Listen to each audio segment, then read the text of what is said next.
Hello guys, gagawa ko ngayon ng ube grilled cheese sandwich. Ito, yung binili namin sa Landers. Natig 55 pesos naman. Pero hindi ko masyadong bet itong lasa nito. Yung itong ganyan dapat. Hindi ko masyadong bet. Mas okay pa yung mga yung nabibili sa grocery. Pero sayang kasi.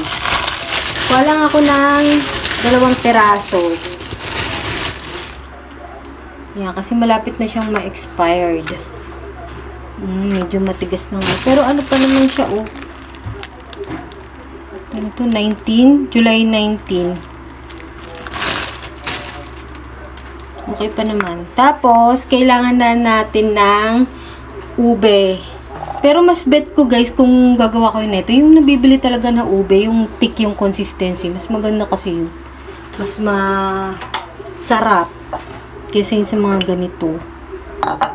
Ito kasi yung sa mga lata, masyado matamis. Masyado siyang matamis. Kaya mas bet ko yung nabibili sa palengke na nakabalot lang sa plastic. O yung nakakanister. Yan. Lagyan natin siya ng ube.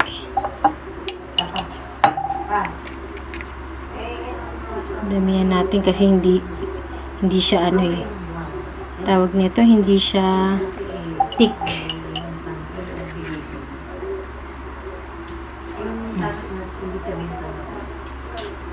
Ayan. Tapos, tabi ko lang muna to saglit. Kailangan din natin ng keso kasi ube grilled cheese nga. Ito na yung binili ko, yung budget pack. Try kong gumawa ng 2 para matikman din ni mother. Kaya lang kasi maliit lang tong keso na nabili ko. Balatan ko muna.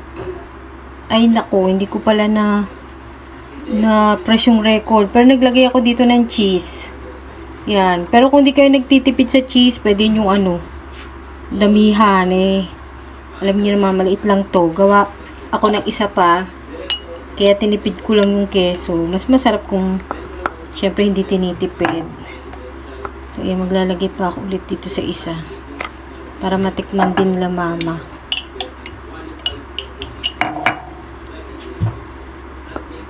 Yung iba-ibang klaseng cheese yung nilalagay. Syempre, dito tayo sa pangmasang keso. Yung Eden cheese. Ayan.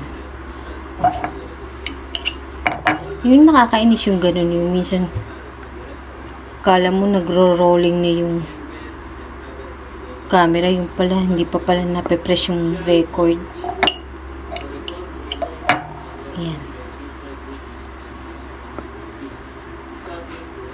Ayan. Para maganda tingnan.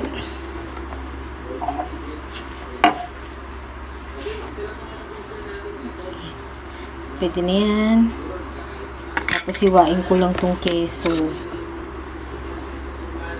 Kasi wala tayong budget. Ayan, diba? Wala tayong budget, kaya kailangan natin tipid yan.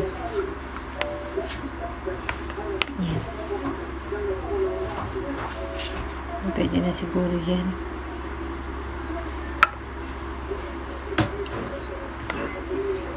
Yan. Kasi nagpapainit lang ako ng mantika. Yan, nanghingi pa talaga ako ng butter sa kapatid ko. Butter or margarine. Yan.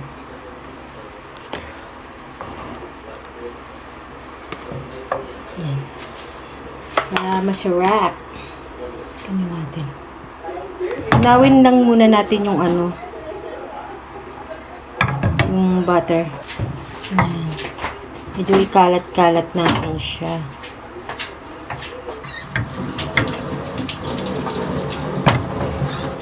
Ayan. Tapos lagay lang natin tong tasty.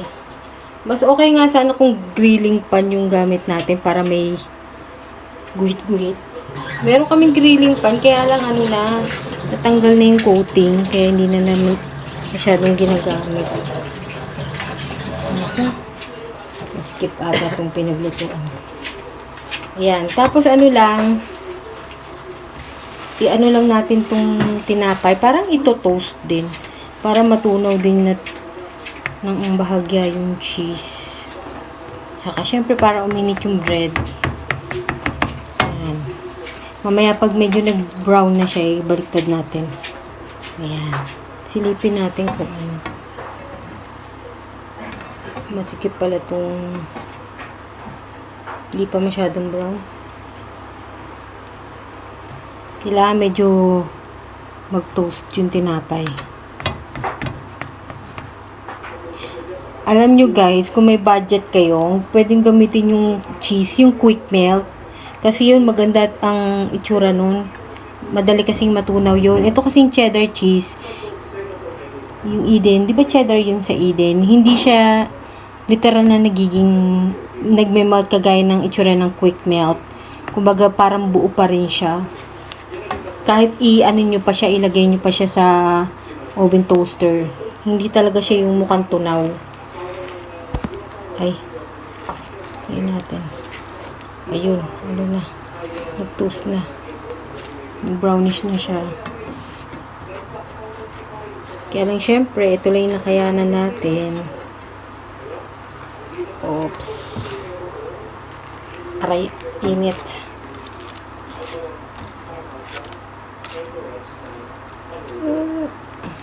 Yan. Yan. Tapos maglalagay ako ng ng butter para malagyan din yung kabilang side.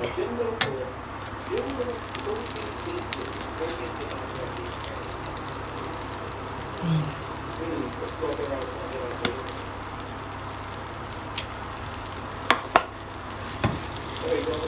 Para malagyan din.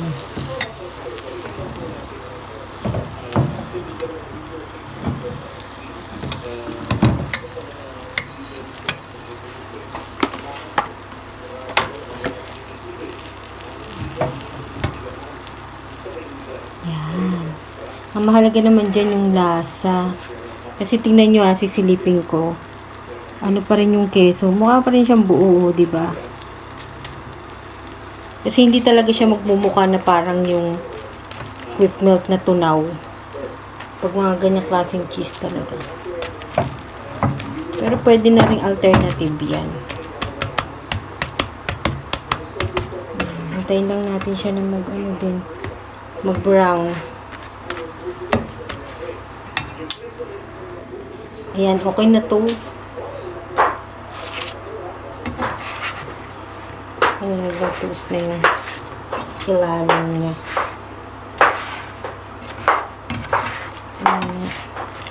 Ayan, nag-toast na.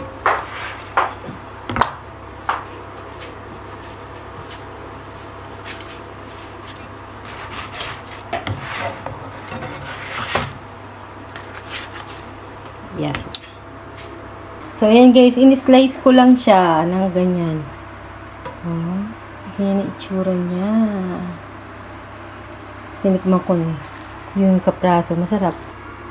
Ayan. Tikman natin.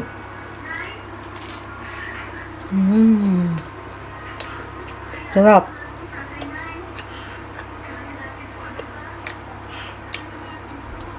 Tamis at alat. Pinagkumbang. Tapos lasa ng butter. Ha?